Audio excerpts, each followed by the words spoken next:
At yan, isang maagang pagbisita sa ating mini container garden sa likod ng aming bahay.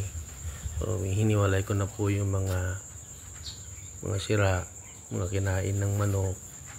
And ito na nga, ito yung ating mga talong. Nagbabadya na naman ng panibago at pangalawang harvest.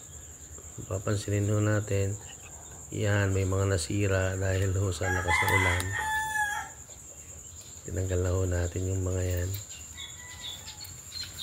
Ayan, may mga bago ho tayong sibol na bunga ng ating talong. Tinatanggal na rin ho natin yung mga naninilaw na dahon.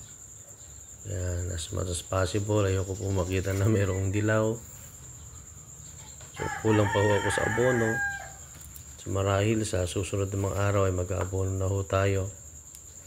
At I am proud to say na hindi po ako gumagamit ng anuman pong pesticide o insecticide. Kaya ho, yung ating pong mga talong ay fresh na fresh. Wala hong halong kemikal at all natural po sila. Ayan, nabali na nga ho ito dahil sa sobrang laki na ng hulang bunga. Ito po yung natira out of more than 30 na ipinunla ko pong siling aroy-oy. 4 lang po yung natira.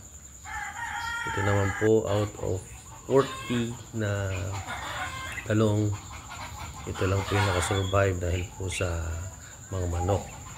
Meron na rin po tayong duya sa gilid. I-maximize the area. Nagtanim na rin po tayo ng ampalaya. So wala pa po siyang balag. As of now, ayan po yung update ng ating mini garden. At nag-i-enjoy ho talaga ako sa pagtatanim. And this is actually a very rewarding hobby.